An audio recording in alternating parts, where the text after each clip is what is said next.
ഈ നഗരം എനിക്ക് ദുഃഖങ്ങൾ മാത്രമാണ് തന്നത്. നക്കാപ്പിച്ച ശമ്പളത്തിന് വേണ്ടി കണ്ടവരുടെ വാതിൽ മുട്ടുന്ന ജോലി ഞാൻ മതിയാക്കുകയാണ്. ആരും നോക്കാനില്ലാതെ കിടക്കുന്ന കുറച്ച് ഭൂമിയുണ്ട് നാട്ടിൽ. അവിടെ ഞാൻ അധ്വാനിക്കും. ഞാൻ അങ്ങോട്ട് പോവുകയാണ്. നഗരത്തിലെ തിക്കും തിരക്കും ഒഴിവാക്കി MA-കാരൻ ബാലഗോപാലൻ അനിതയോട് യാത്ര ചോദിക്കുമ്പോൾ തിരിച്ച് ഉള്ളുലഞ്ഞുകൊണ്ട് അനിത ചോദിക്കുന്ന ഒരു ചോദ്യമുണ്ട്. ബാലഗോപാലിനോടൊപ്പം കണ്ടിരുന്നവരുടെ ആകെ മനസ്സിനെ നൊമ്പരപ്പെടുത്തിയ ചോദ്യം. എന്നോട് അല്പം പോലും സ്നേഹമില്ലേ ബാലേട്ടൻ എന്ന ആ ചോദ്യത്തിന് അയാൾക്ക് മറുപടിയില്ലായിരുന്നു. പകരം അനിത പോകുന്നുണ്ടോ, എനിക്കല്പം സ്വൈര്യം വേണമെന്ന് കണ്ണുകൾ നനച്ചുകൊണ്ട് അയാൾ കയർത്തു. തന്റെ സ്വരത്തിന്റെ ഗാംഭീര്യം വീണ്ടെടുക്കാൻ ശ്രമിച്ചുകൊണ്ട് മനസ്സില്ലാ മനസ്സോടെ അയാൾ ഇങ്ങനെ പറഞ്ഞു: കാശില്ലാത്തവന് പറഞ്ഞിട്ടുള്ളതല്ല കല്യാണവും കുടുംബജീവിതവും ഒന്നും. തുടർന്ന് അനിതയെ ബാലൻ യാത്രയാക്കുന്നു. ആ വാതിൽപ്പടി കടന്ന് അനിത പോകുമ്പോൾ കണ്ണീരിൽ കുതിർന്ന് കൺമഷി മാഞ്ഞു തുടങ്ങിയ ആ മുഖത്തേക്ക് അയാൾക്ക് നോക്കി നിൽക്കാൻ സാധിച്ചിരുന്നില്ല. അത്രയും നേരം ആളുകളെ പ്രേമിക്കാൻ പ്രേരിപ്പിച്ച ആ പ്രണയബന്ധം അവിടെ തീർന്നെന്ന് കരുതി കണ്ടിരുന്നവർ സങ്കടത്തോടെയാകും തിയേറ്റർ വിട്ടിറങ്ങേണ്ടി വരുമെന്ന ചിന്തയിൽ ഇരുന്ന അവർക്ക് മുന്നിലേക്ക് സത്യൻ അന്തിക്കാട് തന്റെ ക്ലൈമാക്സ് മാജിക് പ്ലേസ് ചെയ്യും. തന്റെ സ്വന്തം ഗ്രാമത്തിൽ TP ബാലഗോപാലൻ അനിതയുടെ കൈപിടിച്ച് പുതിയൊരു ജീവിതത്തിലേക്ക് നടന്നകലും. സിനിമയുടെ പേര് അവിടെ തെളിയും. സത്യൻ അന്തിക്കാട് സിനിമകളുടെ പ്രത്യേകതയാണ് TP ബാലഗോപാലിന്റെ മേൽ തെളിഞ്ഞു കാണുന്നത്. സന്മനസ്സുള്ളവർക്ക് സമാധാനത്തിലും വരവേൽപ്പിലും ഗാന്ധിനഗർ സെക്കൻഡ് സ്ട്രീറ്റിലുമെല്ലാം ആ പ്രത്യേകതയുണ്ട്. എപ്പോൾ കണ്ടാലും മനസ്സിനെ റിഫ്രഷ് ചെയ്യാൻ സാധിക്കുന്ന, വീണ്ടും എഴുന്നേറ്റ് ഓടാൻ ഊർജ്ജം നൽകുന്ന സിനിമകൾ. ആ സംവിധായകനൊപ്പം നായകനായി മോഹൻലാൽ കൂടി എത്തുമ്പോൾ അത് ഇരട്ടി മധുരമാകുന്നു. ഇത്രയും കാലം മലയാളികളുടെ മനസ്സിൽ ആ കോംബോ സൃഷ്ടിച്ച മായാ നിമിഷങ്ങൾ അനവധിയാണ്. മലയാളിക്ക് ഒരിക്കലും അടുക്കാത്ത ഇരുവർ സംഘം വീണ്ടും ഒരുമിക്കുന്നു. 10 വർഷത്തിന് ശേഷം വീണ്ടും ഒരു ഓണക്കാലത്ത് ഹൃദയപൂർവ്വം ആ സന്തോഷ നിമിഷങ്ങൾ തിരിച്ചു നൽകാൻ. കഴിഞ്ഞ ദിവസമാണ് ഹൃദയപൂർവ്വത്തിന്റെ ടീസർ പുറത്തിറങ്ങിയത്. സ്വയം ട്രോളിയും പഴയ കള്ളച്ചിരിയും കളികളും ഒളിപ്പിച്ച് ഫീൽ ഗുഡിൽ ഫീൽ അടിപ്പിക്കുന്ന ലാലേട്ടൻ. കൂട്ടിന് ഭാവവ്യത്യാസങ്ങളുമായി കട്ടക്ക് നിൽക്കാൻ സംഗീത് പ്രതാപും. വെറും 1 മിനിറ്റിൽ കണ്ടിരുന്നവരുടെ മനസ്സ് നിറച്ച ഒന്ന്. പ്രതീക്ഷകൾ വാനോളമുയർത്തി ഡയറക്റ്റഡ് ബൈ സത്യൻ അന്തിക്കാട് എന്ന എൻഡിങ്ങും. ആ ഫ്രെയിമിൽ മലയാളത്തിന്റെ താരരാജാവ് തന്റെ യൗവനത്തിലേക്ക് വഴുതി വീണിട്ടുണ്ടാകാം.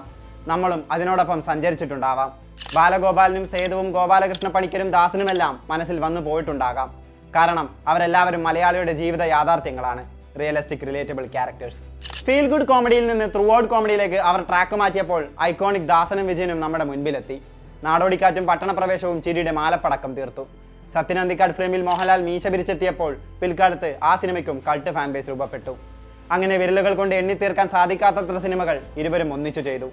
അതിലെല്ലാം കോമൺ ആയ പേര്, ഒരിക്കൽ പോലും വിസ്മരിക്കാൻ പാടില്ലാത്ത പേര്, ശ്രീനിവാസൻ. മോഹൻലാൽ സത്യൻ അന്തിക്കാട് എന്ന ഇരുവർ സംഘമായിരുന്നില്ല അവർ. ശ്രീനിവാസ് എന്ന തിരക്കഥാകൃത്ത് കൂടി ചേരുന്ന മാജിക് ട്രയോ ആയിരുന്നു. ഉറവ പറ്റാത്ത നർമ്മത്തിന്റെ ഉടമ, ജീവിത യാഥാർത്ഥ്യങ്ങളെ കൃത്യതയോടെ എഴുതി പിടിപ്പിക്കുന്ന വ്യക്തി. ആ തിരക്കഥകൾക്ക്, സത്യൻ അന്തിക്കാടിന്റെ കൂടിയെത്തിയ സിനിമകൾക്ക്, അതിലെ ആശയങ്ങൾക്ക് ഇന്നും പ്രസക്തി ഏറെയാണ്. വരും കാലങ്ങളിലും അവ അങ്ങനെ തുടരുക തന്നെ ചെയ്യും. TP Balagopalan MA, Gandhinagar second street, Sanmanassullavarkku Samadhanam, Nadodikkattu, Pattanapravesham, വരവേൽപ്പ് തുടങ്ങി എല്ലാ ഹിറ്റ് സിനിമകളുടെയും തിരക്കഥ ശ്രീനിവാസന്റേതാണ്. മലയാളിയെ ചിരിപ്പിക്കുകയും ചിന്തിപ്പിക്കുകയും ചെയ്ത സിനിമകൾ കൂടിയാണ് ഈ മൂവർ സംഘം സൃഷ്ടിച്ചെടുത്ത ഇവ ഓരോന്നും. 2000-ന് ശേഷം മോഹൻലാൽ സത്യൻ അന്തിക്കാട് കോംബോയിൽ 4 സിനിമകളാണ് പിറവിയെടുത്തത്. രസതന്ത്രം, ഇന്നത്തെ ചിന്താവിഷയം, സ്നേഹവീട്, എന്നും എപ്പോഴും എന്നീ സിനിമകളാണിവ.